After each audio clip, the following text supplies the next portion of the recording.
Hello everybody, this is meteorologist Andrew Panero with this next action review. This video is not going to be a Canon product. It's going to use the Canon EF mount. It is the Tamron 70-200 f2.8. This is a great portrait lens. So this I actually have attached to the EF to RF adapter just because I can't use the lens without the adapter. But brief note, with this adapter, it really feels like there is no adapter.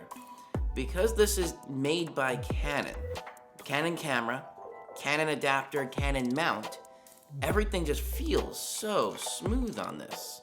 And it's still weather sealed, which I really enjoy. But overall, this is a great lens. The sharpness on this is the best lens I have ever had. This is honestly like 2 or 3 pounds of a lens, probably around 2 pounds. But still, I really enjoy the lens. So let's talk a little bit about why. The biggest is going to be that sharpness. And now, let's go take a look at some test footage of this lens. Alright, so we are back in the studio again now, in the little edit den at my desk area here.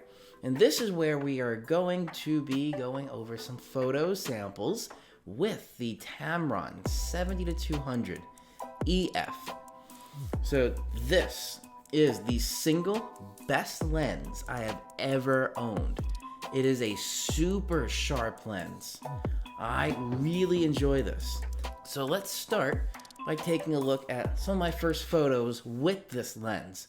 And the first couple of photos, they were actually taken on this lens before I bought the lens. I went to a place called Bergen County Camera. They're a great little place. Great people work there. They're a little mom and pop shop. I bought my RF35 from the last video there, as well as this Tamron 70-200 from there. And what was great was the owner I actually worked with, or one of the owners, and he helped me set it up a little bit, and we went outside of the shop onto the street, and we took some sample photos. So let's now take a look at some of these first photos before I even bought the lens. Alright, so here, this is one right outside of the shop. So here, it's snapped right onto this street lamp, which is what my intention was. Even though this was right next to it, it actually was able, with the dual pixel autofocus, to detect this street lamp was physically closer than this pole, so it focused right on there. That was the first thing I tried with it, and I was really impressed with the focus. And then, starting to go into the looks inside here. So we're at 2-to-1 right now, and I'm not really seeing much chromatic aberration. It is there, just a little bit. Now I'm at 11-to-1, so I'm really into this. So only when I got to this 11-to-1, that's where I really started seeing that chromatic aberration. But it is there. Now, I don't think at that time I had Photoshop Desktop Classic here. So let me see if I can remove chromatic aberration. Let's see if that switch did anything. What do you know? It did. Let me toggle that. There's chromatic aberration. There is not. So that means when I took this photo and edited it, I didn't have this Lightroom Classic. So that kind of removed the chromatic aberration. And still here, I'm at 1-to-1. This is a really sharp lens. The little flakes of paint coming off, you can see. 1-to-1 doesn't look out of focus at all, right on the subject, even going all the way down the pole there. Seeing the traffic, yeah, we had some pretty good shallow depth of field. Let me go back to fit in here. So this was my first photo, and I was already pretty impressed with that. Tamron actually had a holiday sale, which I think they're having again now. This was normally $11.99, and I think it dropped it to $10.99, or it was $12.99, and it dropped it to $11.99. So it was $100 off the lens. And this Tamron is really good. This is where, again, we have this nice background or telephoto compression with the 200 millimeter. Again, let's take a little look inside here. I am at 3:1 right now. I'm just looking for any signs of chromatic aberration. I don't see any signs of that. Let's go to the develop module. And I want to see if I don't have that on, the remove chromatic aberration. So that means there wasn't any in this particular shot, which I did kind of like the composition with this.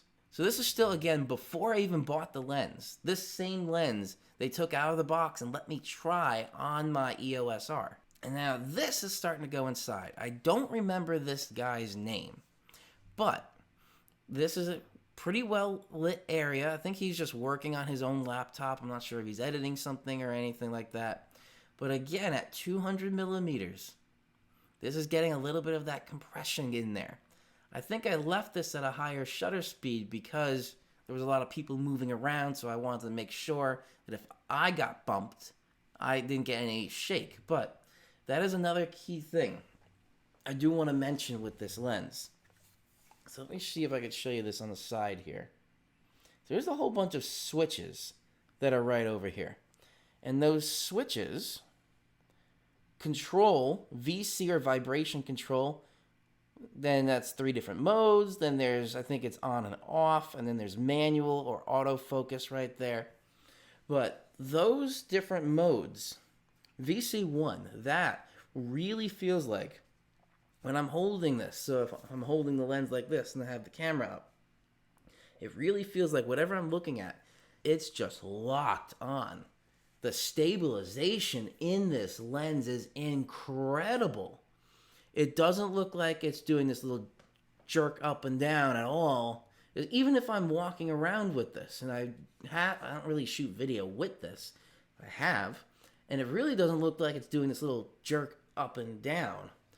Once it's locked on, and then when you start moving enough, then it kind of pulls off what you're at and slowly tries to smoothly go to your next point. Once you stop somewhere, it feels like it's locked on, and even if little jerks here and around there with the lens, it doesn't move. It is really good with the vibration control, the VC, or just image stabilization in the lens. Even though the EOS R does not have stabilization internally, sensor stabilization or IBIS, this lens doesn't need any extra stabilization. It is great.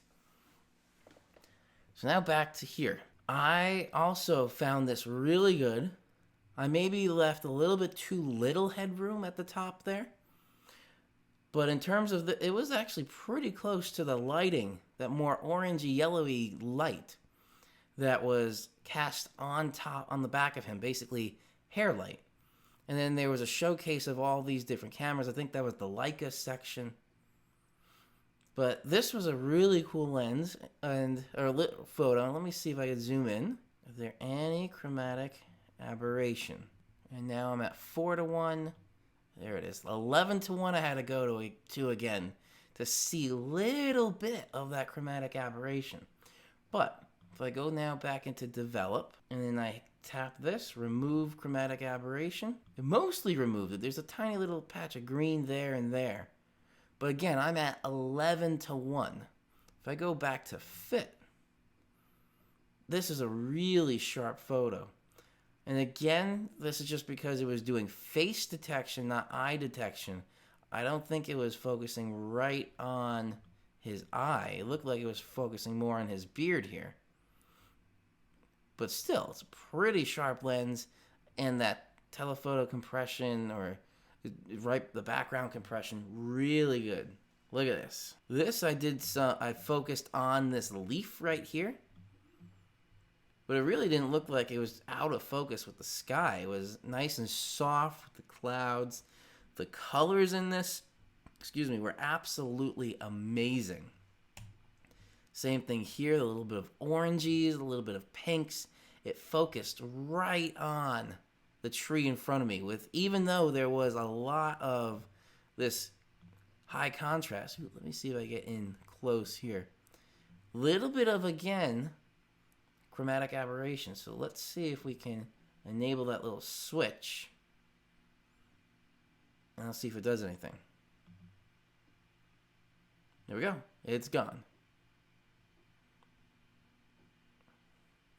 And that little bit of blur, I think that was from motion. So let me go back here. 1/640th of a second. Okay, so it's probably not motion. But still, the sharpness in there, really, really great style with this. I enjoyed taking this photo. And the sharpness, again, of this lens was just absolutely amazing. Here's the same tree, just from a different perspective up here. Now here, I don't really see any chromatic aberration. All looks good. Everything in the tree is pretty much in focus. Some areas weren't. That's still maybe because it was windy. It was a little bit of motion blur. Even though it's, again, at 1/640th of a second, I probably should have bumped up the shutter speed a little bit, which means I would have had to bump up the ISO. This is probably my favorite black and white photo I have ever taken. This is Mount Everest. And no, it was not Mount Everest, the real Mount Everest that I went to. This was in Disney. This is Expedition Everest. Now, I actually added a little bit more grain in here. And this photo, again, this is my favorite black and white photo I've ever taken.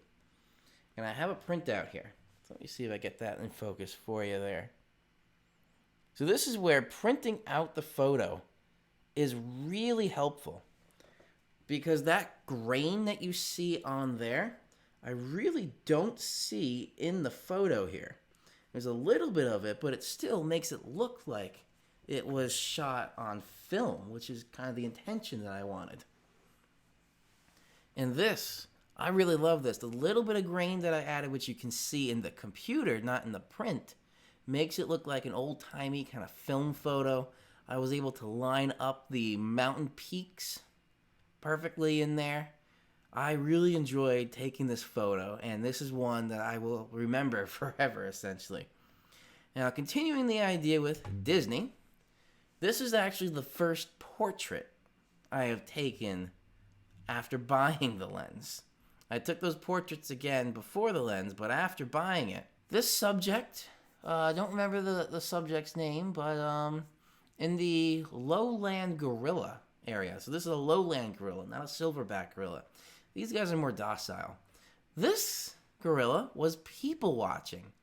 He or she, I don't know, I couldn't tell, was watching us watching the gorilla.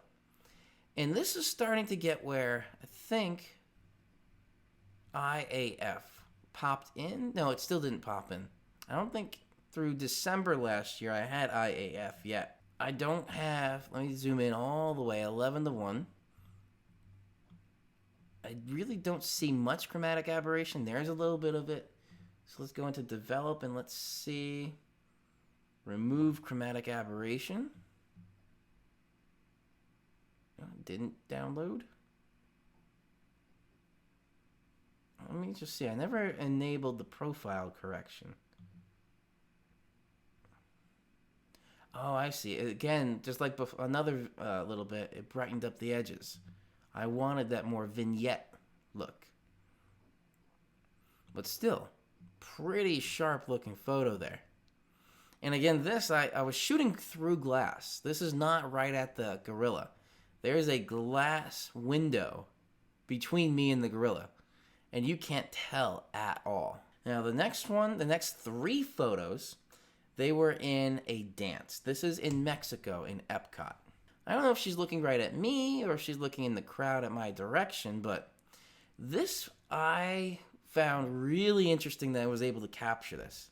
And I don't think I saw any chromatic aberration around her. That was all green. But what I liked with this was even at 1/200th of a second, there's a little bit of motion blur, but this was intentional motion blur to show that she's moving.